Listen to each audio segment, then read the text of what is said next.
வணக்கம். நீதிமன்ற செய்திகள். உச்சநீதிமன்றத்தில் நிலுவையில் உள்ள வழக்குகளை சமரச முறையில் தீர்வு காணும் வகையில் மாண்புமிகு உச்சநீதிமன்ற தலைமை நீதியரசர் அவர்களின் வழிகாட்டுதலின்படி வருகின்ற ஆகஸ்ட் மாதம் 21ஆம் தேதி முதல் 23ஆம் தேதி வரை உச்சநீதிமன்றத்தில் சிறப்பு அமர்வுகள் ஏற்படுத்தப்பட்டு வழக்குகள் முடித்துக்கொள்ள வழிவகை ஏற்படுத்தப்பட்டுள்ளது. ஆகையால் பொதுமக்களும் வழக்காடிகளும் இந்த அரிய வாய்ப்பினை பயன்படுத்தி கொள்ளலாம். மேலும் இந்த சிறப்பு அமர்வில் தங்களது வழக்கினை எடுத்துக்கொள்ள வழக்கு விவரங்களுடன் அருகிலுள்ள மாவட்ட சட்டப்பணிகள் ஆணைக்குழுவையோ அல்லது உயர்நீதிமன்ற வளாகத்தில் இயங்கும் உயர்நீதிமன்ற சட்டப்பணிகள் ஆணைக்குழுவையோ அணுகலாம். மேலும் சென்னை உயர்நீதிமன்ற சட்டப்பணிகள் ஆணைக்குழுவின் கட்டணமில்லா தொலைபேசி எண் 151000 மற்றும் விவரங்களுக்கு 0449550126 என்ற எண்ணில் தொடர்பு கொள்ளலாம். சேலம் மாவட்டம் மேட்டூர் வட்ட சட்டப்பணிகள் குழுவின் சன்னியாசிகுண்டு கிராமத்தைச் சேர்ந்த ஜே. ஸ்ரீகாந்த் மற்றும் ஜே. ஹரிஹரன் என்பவர்கள் மேட்டூர் வட்ட சட்டப்பணிகள் குழுவில் மனு கொடுத்தனர். மனுவில் மனுதாரர்கள் கல்லூரி கட்டணம் செலுத்த வசதியில்லாத காரணத்தால் படிப்பை தொடர இயலவில்லை என்றும் தற்போது வரை கல்லூரி கட்டணம் செலுத்த முடியவில்லை என்பதால் கல்லூரிக்கு செல்லவில்லை என்று மனுவில் தெரிவித்துள்ளனர். மேலும் கல்லூரி நிர்வாகம் தங்களது அசல் சான்றிதழ்களான 10ஆம் வகுப்பு மதிப்பெண் சான்றிதழ்கள் மற்றும் மேல்நிலைப்பள்ளி மதிப்பெண் சான்றிதழ்கள், மாற்றுச் சான்றிதழ்கள் ஆகியவற்றை தர மறுப்பதாகவும் அதை பெற்று தருமாறும் மனுவில் கூறியிருந்தார்கள். மேற்கொண்டு இந்த மனுவை மேட்டூர் வட்ட சட்டப்பணிகள் குழு தலைவரும் சார்பு நீதிபதியுமான திரு ஆர். சரவணபாபு அவர்கள் நேரடியாக பரிசீலனைக்கு எடுத்துக்கொண்டு மனு சம்பந்தமாக கல்லூரியின் நிர்வாகத்திற்கு தபால் மூலம் மேற்படி அழைப்பாணை அனுப்புமாறு உத்தரவிட்டதன் பேரில் அழைப்பாணை அனுப்பப்பட்டு கல்லூரியின் நிர்வாகம் அழைப்பாணையை பெற்றுக்கொண்டு 16/4/2026 அன்று மேட்டூர் வட்ட சட்டப்பணிகள் குழுவின் தலைவரும் சார்பு நீதிபதி அவர்களின் முன்னேறில் ஆஜராகி மனுவில் கோரப்பட்ட அசல் சான்றிதழ்களை மனுதாரர்களிடம் ஒப்படைத்தனர். மேலும் மாற்றுச் சான்றிதழ்கள் 20/4/2026 அன்று ஒப்படைக்கப்பட்டது. மனுதாரர்கள் 6 மாதங்களாக இந்த ஆவணங்களை பெற முடியாமல் போனதால் வட்ட சட்டப்பணிகள் குழுவில் மனு கொடுத்து 2 வாய்தாவில் தங்களது பிரச்சனைகளை தீர்த்து வைக்கப்பட்டதற்கு நன்றி தெரிவித்து மகிழ்ச்சியுடன் சென்றனர். மயிலாடுதுறை மாவட்ட சட்டப்பணிகள் ஆணைக்குழுவின் சார்பில் தர்மபுரம் ஞானாம்பிகை அரசு மகளிர் கல்லூரியில் பெண்களுக்கான சிறப்பு சட்ட விழிப்புணர்வு முகாம் கடந்த 11/4/2026 அன்று நடைபெற்றது.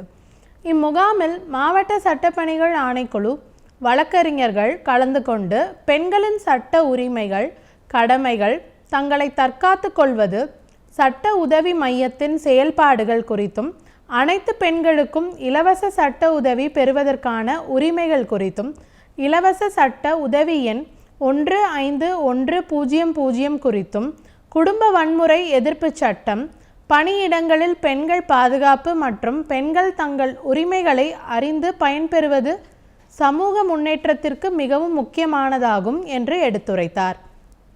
இந்நிகழ்ச்சியில் கல்லூரியின் முதல்வர் மற்றும் பேராசிரியர்கள், வழக்கறிஞர்கள், கல்லூரி மாணவிகள், சட்ட தன்னார்வலர்கள் உட்பட பலர் கலந்து கொண்டனர்.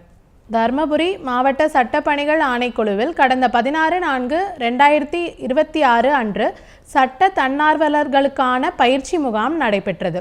இந்நிகழ்வில் மாவட்ட சட்டப்பணிகள் ஆணைக்குழுவின் செயலாளரும் சார்பு நீதிபதியுமான திருமதி B.K. தமயந்தி அவர்கள் நல்சா பயிற்சி தொகுப்பின் பல்வேறு அம்சங்கள் குறித்தும், சட்ட விழிப்புணர்வு ஏற்படுத்துதல், பொதுமக்களுக்கு சட்ட உதவி சேவைகள் குறித்தும் விரிவான பயிற்சி வழங்கினார். இந்த பயிற்சி நிகழ்ச்சி கலந்துரையாடல் முறையில் நடைபெற்றது. சட்ட தன்னார்வலர்கள் தங்களது பொறுப்புகளை தெளிவாக புரிந்து கொண்டு பொதுமக்களுக்கு சட்ட சேவைகள் சிறப்பாக வழங்குவதற்கு உதவிகரமாக அமைந்தது என்று கூறினார்.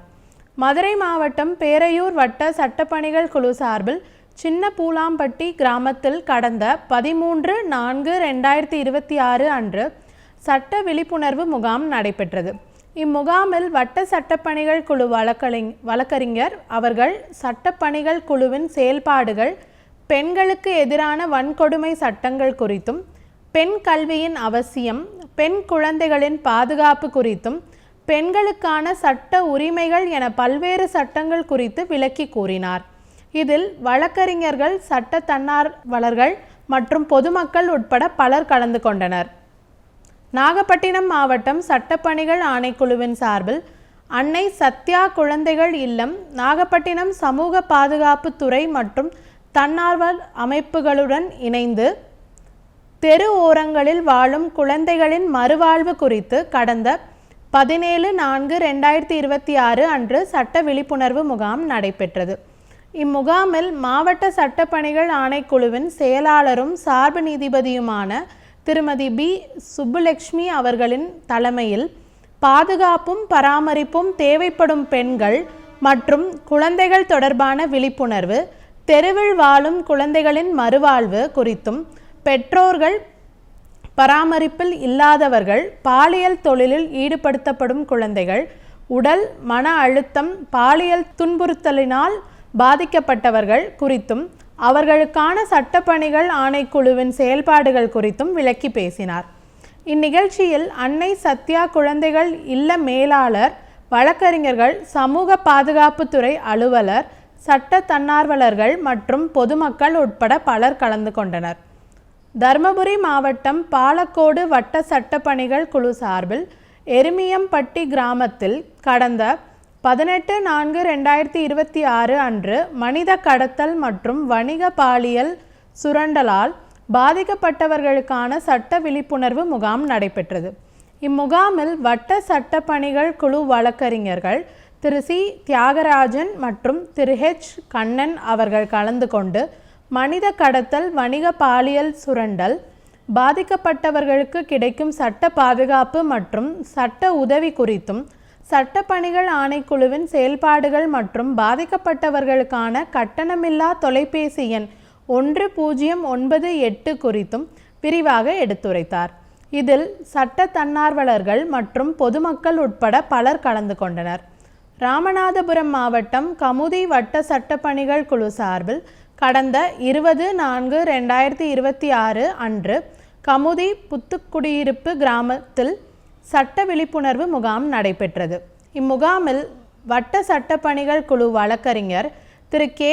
ஐயாதுரை அவர்கள் கலந்து கொண்டு குழந்தைகள் பாதுகாப்பு, குடும்ப வன்முறை, பெண்களின் உரிமைகள், கடமைகள், தேசிய சட்டப்பணிகள் ஆணைக்குழுவின் திட்டங்கள் குறித்தும் விழிப்புணர்வு ஏற்படுத்தினார்.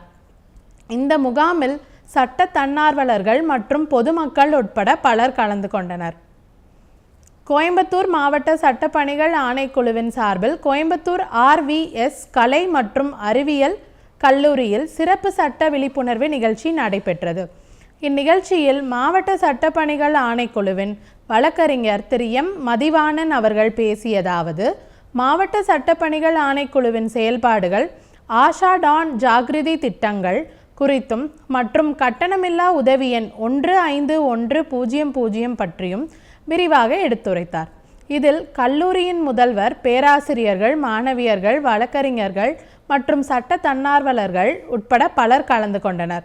தேசிய சட்டப்பணிகள் ஆணைக்குழுவின் உத்தரவின்படி சென்னை உயர்நீதிமன்ற மூத்த நீதியரசரும் தமிழ்நாடு மாநில சட்டப்பணிகள் ஆணைக்குழுவின் செயல் தலைவருமான மாண்புமிகு நீதியரசர் திரு R. சுரேஷ்குமார் அவர்களின் உத்தரவின்படி மாவட்ட மற்றும் தாலுகா அளவில் உள்ள நீதிமன்றங்கள் முதல் உயர்நீதிமன்றம் வரை உள்ள அனைத்து சட்டப்பணிகள் ஆணைக்குழுவின் சார்பில் தேசிய மக்கள் நீதிமன்றம் நடைபெற உள்ளது.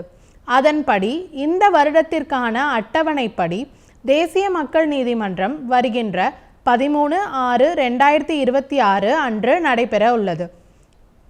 அன்றைய தினம் நீதிமன்றத்தில் நிலுவையில் உள்ள சமரச தீர்வு காணக்கூடிய குற்றவியல் வழக்குகள், மாற்றுமுறை ஆவண சட்டம் பிரிவு 138 கீழான காசோலை சம்பந்தமான வழக்குகள், வங்கிக் கடன் வசூல் வழக்குகள், மோட்டார் வாகன விபத்து, அரசு போக்குவரத்து மற்றும் காப்பீட்டு நிறுவன வழக்குகள், தொழிலாளர் பிரச்சினை சம்பந்தமான வழக்குகள், மின்சார கட்டணம், தண்ணீர் கட்டணம் இவற்றில் சுமூக தீர்வு காண முடிந்த வழக்குகள் மட்டும் மன வாழ்க்கை பிரச்சினை தொடர்பான வழக்குகள், நில ஆர்ஜித வழக்குகள், ஊதியம், படிகள் மற்றும் பணி ஓய்வு கால பலன்கள் சம்பந்தமான பிரச்சினைகள், மாவட்ட நீதிமன்றங்கள் மற்றும் உயர்நீதிமன்றங்களில் நிலுவையில் உள்ள வருவாய்த்துறை வழக்குகள், உரிமையியல் வழக்குகள், சொத்துரிமை மற்றும் நுகர்வோர் நீதிமன்ற வழக்குகள் எடுத்துக்கொள்ளப்பட்டு சுமூக தீர்வு காணப்பட உள்ளன.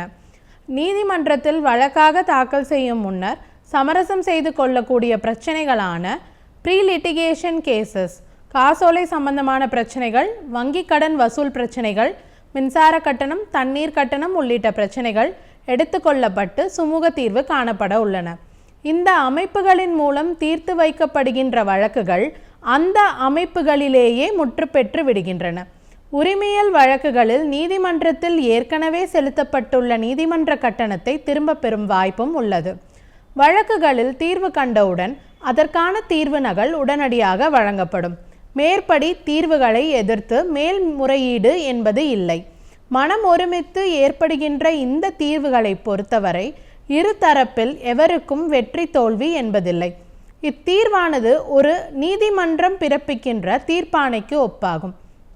மக்கள் நீதிமன்றத்தில் வழக்காளர்களுக்கு செலவின்றி விரைவாக நீதி கிடைக்க வழிவகை செய்யப்படும்.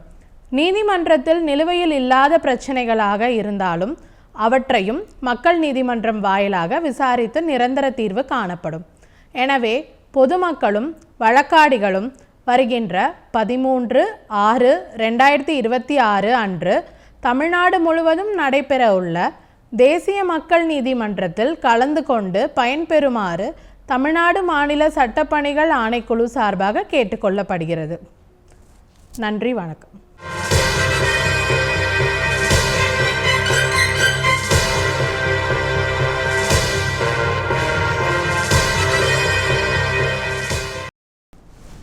வணக்கம். சட்டத் தகவல்கள். தமிழ்நாடு சொத்து உரிமையாளர் மற்றும் வாடகைதாரர்களின் உரிமைகள் மற்றும் பொறுப்புகள் முறைப்படுத்தல் சட்டம் 2017. அறிமுகம். பெருநகரங்களில் சொந்த வீட்டில் குடியிருப்பவர்களை விடவும் வாடகை வீட்டில் இருப்பவர்கள் எண்ணிக்கை அதிகமாக உள்ளதாக அறியப்பட்டுள்ளது. அந்த நிலையில் பல்வேறு நடைமுறை சிக்கல்கள் காரணமாக வீட்டு உரிமையாளர்கள் மற்றும் வாடகைதாரர்கள் ஆகியோரிடையே எதிர்பாராத பிரச்சனைகள் ஏற்பட்டு விடுகின்றன. புதிய சட்டம். ஏற்கனவே பல்வேறு மாநில அரசுகள் மேற்கண்ட சட்டத்தின் அடிப்படையில் வீட்டு வாடகை சட்டத்தை இயற்றி நடைமுறைப்படுத்தி இருக்கின்றன. மத்திய அரசால் பரிந்துரைக்கப்பட்ட மாதிரி சட்டத்தை பின்பற்றி நகர்ப்புற வளர்ச்சித்துறை தமிழ்நாடு சொத்து உரிமையாளர்கள் வாடகைதாரர் உரிமைகள் மற்றும் பொறுப்புகள் முறைப்படுத்துதல் சட்டம் 2017 என்ற சட்டத்தை இயற்றி இருக்கிறது. தமிழக ஆளுநர் ஒப்புதல் பெறப்பட்டு தமிழ்நாடு அரசு இதழில் தமிழ்நாடு சட்டம் 42/2017 என்று வெளியிடப்பட்டது. அதில் திருத்தங்கள் மேற்கொள்ளப்பட்டு தமிழ்நாடு சட்டம் 39/2018 என்று மறு வெளியீடு செய்யப்பட்டது. அதன் பின்னர் தமிழ்நாடு சொத்து உரிமையாளர்கள் மற்றும் வாடகைதாரர்கள் உரிமைகள் மற்றும் பொறுப்புகள் முறைப்படுத்துதல் விதிகள் 2019 பிப்ரவரி 22, 2019 முதல் நடைமுறைக்கு கொண்டு வரப்பட்டது. மேற்கண்ட சட்டத்தின்படி குத்தகைதாரர் வாடகைதாரர் இடையில் ஏற்படுத்தப்பட்டுள்ள ஒப்பந்தத்தின் அடிப்படையில் வாடகை நிர்ணயம் செய்யப்படுவதோடு இரு தரப்பினரின் உரிமைகள் பொறுப்புகள் ஆகியவையும் சீர் செய்யப்படும் என்றும் சொல்லப்பட்டுள்ளது. குறிப்பாக குத்தகை உரிமை ஒப்பந்தம், கால அளவு, வாரிசு உரிமை, உள்வாடகைக்கான கட்டுப்பாடுகள் வகுக்கப்பட்டுள்ளன. மேலும் செலுத்தப்பட வேண்டிய வாடகை மாற்றியமைப்பது, அதற்கான வாடகை அதிகாரி, பிணைத்தொகை வைப்பீடு, வாடகை ஒப்பந்தம், வாடகை ரசீது, சொத்து பழுதுபார்ப்பு, பராமரிப்பு, காலி செய்யாத பட்சத்தில் நஷ்டஈடு உள்ளிட்டவை குறித்தும் இந்த சட்டத்தில் விளக்கப்பட்டுள்ளன. இந்தியாவில் 2 வகையான வாடகைகள் இருந்து வருகின்றன. அவை சட்ட ரீதியானவை மற்றும் ஒப்பந்த ரீதியானவை. இவை சட்டத்தின் இருவிதமான களங்களின் மூலம் இயக்கப்படுகின்றன. ஒப்பந்த ரீதியான வாடகை முறைகள் 1882ஆம் ஆண்டு சொத்துரிமை மாற்றுச் சட்டத்தின் வகைகளின் கீழ் வருகின்றன. அப்படி இருக்கையில் சட்ட ரீதியிலான வாடகை முறைகள் அந்தந்த பகுதியில் உருவாக்கப்பட்ட வாடகை சட்டங்களின் கீழ் அமைகின்றன. தமிழ்நாட்டை பொறுத்தமட்டில் சட்ட ரீதியான வாடகை முறைகள் புதிய சட்டமான 2017ஆம் ஆண்டு தமிழ்நாடு சொத்து உரிமையாளர்கள் மற்றும் வாடகைதாரர்களின் உரிமைகள் மற்றும் பொறுப்புகள் முறைப்படுத்துதல் சட்டத்தின் கீழ் வருகின்றன. Tamil Nadu regulation of rights and responsibilities of landlords and tenants act 2017. இந்த புதிய சட்டம் சொத்து உரிமையாளர் மற்றும் வாடகைதாரர்களிடையே எழக்கூடிய சச்சரவுகளை தீர்ப்பதற்காக 3 விதமான அமைப்பு முறைகளை தன்னகத்தே கொண்டுள்ளது. முதலாவதாக வாடகை அதிகாரி ரெண்ட் அத்தாரிட்டி என்பவர் வாடகை உடன்படிக்கை பற்றிய தகவல்களை பெற்றுக்கொண்டு அதனை பதிவு செய்து அதன் மூலம் இரு தரப்பினர்களுக்கும் பதிவு எண்ணை வழங்கும் பொறுப்பை பெற்றிருக்கிறார். வாடகை அதிகாரி வாடகை குறித்த விவரங்களை அலுவல் ரீதியான இணையதளத்தில் பதிவேற்றம் செய்ய வேண்டிய கடமையை பெற்றிருக்கிறார். வாடகை அதிகாரி சொத்து உரிமையாளர் மற்றும் வாடகைதாரர் தருகின்ற புகார்களின் மீது முறையான விசாரணையை மேற்கொண்டு புகார் கொடுத்ததிலிருந்து 1 மாதத்திற்குள் அவ்விசாரணையை நிறைவு செய்ய வேண்டும். இரண்டாவதாக வாடகை நீதிமன்றம் ரெண்ட் கோர்ட் என்பது உயர்நீதிமன்றத்தின் அறிவுறுத்தலின்படி அரசு மூலம் பணி நியமனம் செய்யப்படுகின்ற 1 அல்லது 1ற்கு மேற்பட்ட நபர்களை கொண்டிருக்கும் ஒரு அமைப்பாகும். அதிகாரி வழங்கிய ஆணையின் மீது எழக்கூடிய மேல்முறையீடுகளை வாடகை நீதிமன்றம் விசாரணை செய்யும். அப்பீல் ஃப்ரம் ரெண்ட் அத்தாரிட்டி வாடகை நீதிமன்றத்தின் அதிகார எல்லையானது வாடகை ஒப்பந்தத்தின் கீழ் வரையறுக்கப்பட்டதாக இருக்குமே தவிர கட்டிடத்தின் சொத்துரிமை சார்ந்த அதிகார எல்லையை கொண்டிருக்காது. மூன்றாவதாக வாடகை தீர்ப்பாயம் ரெண்ட் ட்ரிபியூனல் என்பது மூத்த நீதிபதியாக கொண்ட முதன்மை மேல்முறையீட்டு நபரை தலைமையாய் கொண்ட அநேக நபர்களை கொண்ட தீர்ப்பாயமாகும். 1ற்கு மேற்பட்ட தீர்ப்பாயங்கள் ஒரு இடத்தில் அமைக்கப்பட்டால் அங்கு முதன்மை வாடகை தீர்ப்பாயம் உருவாக்கப்படும். முதன்மை வாடகை தீர்ப்பாயம் ஒரு நபரிடமிருந்து மற்றொரு நபருக்கு மேல்முறையீட்டினை மாற்றம் செய்யும் அதிகாரம் கொண்டிருக்கும். அதைப்போல் முதன்மை வாடகை தீர்ப்பாயம் ஒரு வாடகை நீதிமன்றத்திலிருந்து மற்றொரு வாடகை நீதிமன்றத்திற்கு வழக்கினை மாற்றம் செய்யும் அதிகாரத்தினையும் கொண்டு இயங்கும். இந்த சட்டத்தின்படி ஒப்பந்தம் அல்லது வாடகை ஒப்பந்தம் என்பது இந்த சட்டத்திற்குட்பட்டு சொத்து உரிமையாளர் மற்றும் வாடகைதாரர் மூலம் நிறைவேற்றப்படும் எழுத்து வடிவிலான ஒப்பந்தமாகும் மற்றும் அது ஒரு துணை வாடகை ஒப்பந்தம் மற்றும் உள்வாடகை ஒப்பந்தத்தையும் உள்ளடக்கும். Agreement executed by the landlord and tenant நில உரிமையாளர் என்பவர் வளாகம் வாடகைதாரருக்கு வாடகைக்கு விடப்பட்டிருக்குமானால் தமக்காக அப்போதைக்கு வளாகம் எதனின் வாடகையை பெற்று வருகிற அல்லது பெறுவதற்கு உரிமையுடையவராய் இருக்கிற நபர் என்று பொருள்படும் மற்றும் அவருடைய வாரிசு உரிமையாளரையும் உள்ளடக்கும். வரம்புறையாக ஒப்பந்தத்தில் பங்கு பெறாத ஒரு நபருக்காக அல்லது அவர் சார்பாக அல்லது அவர் நலனுக்காக, அதாவது இளவர், மனநலம் குன்றிய நபர் மற்றும் போன்றவர்களுக்காக எந்த வளாகத்திற்காகவும் வாடகை பெற தகுதியுடைய எவரும் அவர் ஒரு பொறுப்பு கட்டளையராக அல்லது காப்பாளராக அல்லது பெறுபவராக இருக்கையில் சொல்லப்பட்ட அந்த காப்பாளர் அல்லது பெறுபவரும் இந்த சட்டத்தின் கீழ் ஒரு நில உரிமையாளராக இருப்பார். வளாகம் என்பது 1948ஆம் ஆண்டு தொழிற்சாலைகள் சட்டத்தின் கீழ் பதிவு செய்யப்பட்ட வளாகங்கள் நீங்களாக குடியிருப்பதற்கான அல்லது வணிகத்திற்கான கட்டடம் எதுவும் அல்லது கட்டிடத்தின் பகுதி எதுவும் என்றும் பொருள்படும் மற்றும் அத்தகைய கட்டடத்தை அல்லது கட்டிடத்தின் பகுதியை ஒட்டியுள்ள தோட்டம், மனைகள், புறவீடு எவையேனும் இருப்பின் அவற்றை அதனுடைய அதிகமான நலப்பயன்களை அனுபவிப்பதற்காக அத்தகைய கட்டிடம் அல்லது கட்டிடத்தின் பகுதி எதிலும் பொருத்தப்பட்டுள்ள எதனையும் உள்ளடக்கும். ஆனால் உணவகம், தங்கும் விடுதி, தர்மசாலை, வழிப்போக்கர் விடுதி அல்லது அது போன்றவற்றை உள்ளடக்காது. சொத்து மேலாளர் ப்ராப்பர்ட்டி மேனேஜர் என்பது வளாகத்தினை மேலாண்மை செய்வதற்கு நில உரிமையாளரால் பணிக்கு அமர்த்தப்பட்டிருக்கிற நபர் அல்லது நிறுவனம் ஒன்றையும் என்றும் மற்றும் வாடகைதாரருடனான தம்முடைய நடவடிக்கைகளுக்காக நில உரிமையாளரின் பிரதிநிதித்துவம் செய்கிற நபர் என்றும் பொருள்படும். வாடகைதாரர் என்பது வளாகம் எதனின் வாடகை அல்லது ஆனால் வெளிப்படையான அல்லது உட்கிடையான ஒப்பந்தத்திற்காக வளாகம் எதற்காகவும் எவரால் அல்லது எவர் சார்பாக அல்லது எந்த நபர் சார்பாக வாடகை செலுத்தப்படுகிறதோ அல்லது செலுத்தப்படக்கூடியதாக இருக்கிறதோ அந்த நபர் என்று பொருள்படும். மற்றும் உள்வாடகைதாரராக வளாகத்தில் குடியிருந்து வரும் நபர் எவரையும் உள்ளடக்கும். மற்றும் இந்த சட்டத்தின் தொடக்கத்திற்கு முன்பாயினும் பின்பாயினும் தம்முடைய குத்தகை உரிமையை முடிவுற்ற பின்பும் தொடர்ந்து இருக்கும் நபர் எவரையும் கூட உள்ளடக்கும். ஆனால் காலி செய்வதற்கான ஆணை அல்லது தீர்ப்பாணை எதுவும் அந்த நபருக்கு எதிராக பிறப்பிக்கப்பட்டுள்ளதோ அந்த நபர் எவரையும் உள்ளடக்காது. இந்த வாடகை சட்டங்கள் எந்த இடத்துக்கெல்லாம் பொருந்தாது?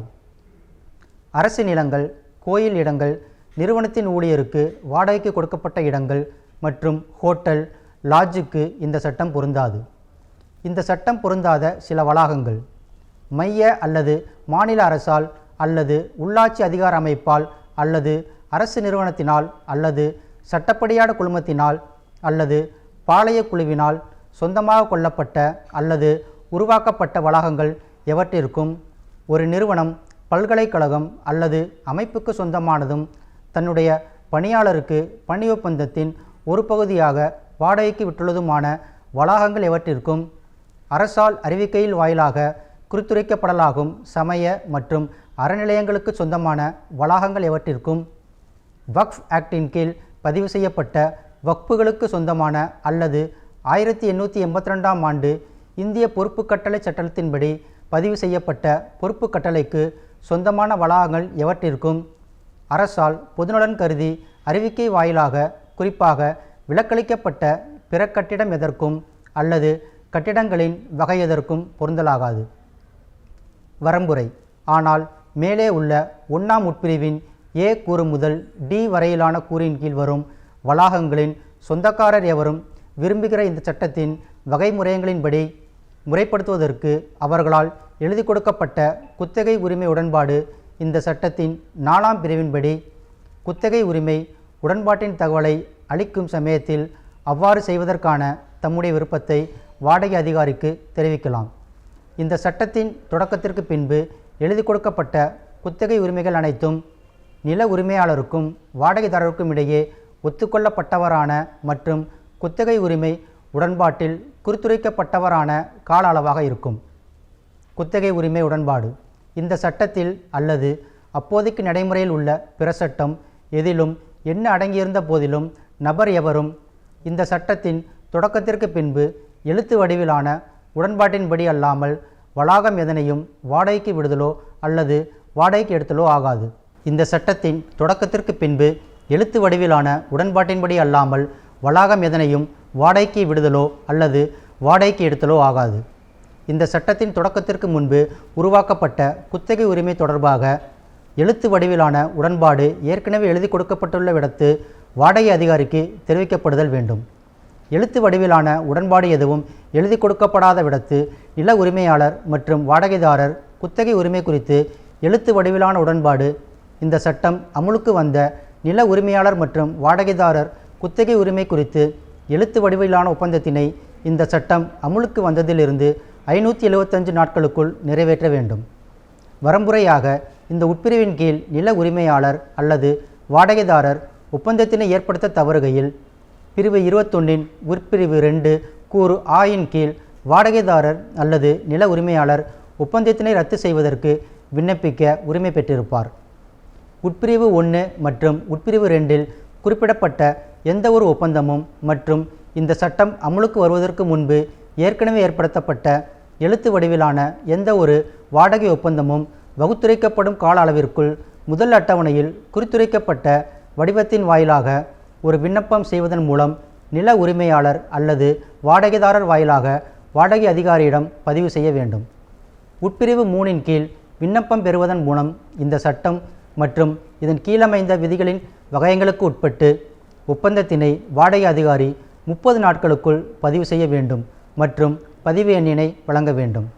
அத்தகைய விண்ணப்பம் இந்த சட்டம் மற்றும் அதன் கீழமைந்த விதிகளின் வகையங்களுக்கு இணங்காமல் இருந்தால் உட்பிரிவு 3இன் கீழ் தாக்கல் செய்யப்பட்ட விண்ணப்பத்தினை எழுத்து வடிவில் காரணங்களை பதிவு செய்து வாடகை அதிகாரி தள்ளுபடி செய்ய வேண்டும்.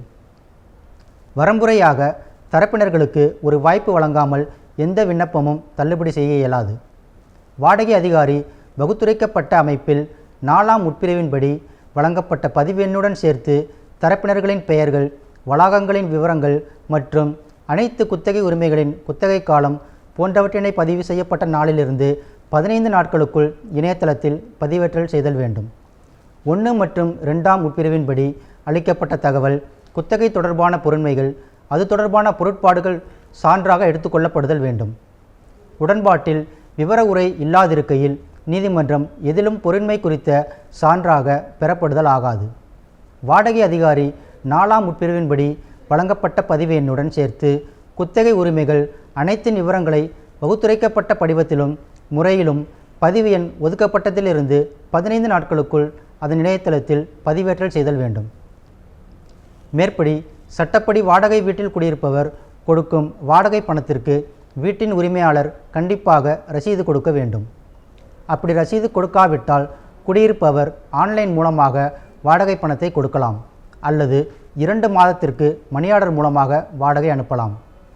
அப்படியும் வீட்டின் உரிமையாளர் வாடகை ரசீது கொடுக்கவில்லை என்றால் வாடகை அதிகாரியிடம் சென்று குடியிருப்பவர் புகார் செய்யலாம்.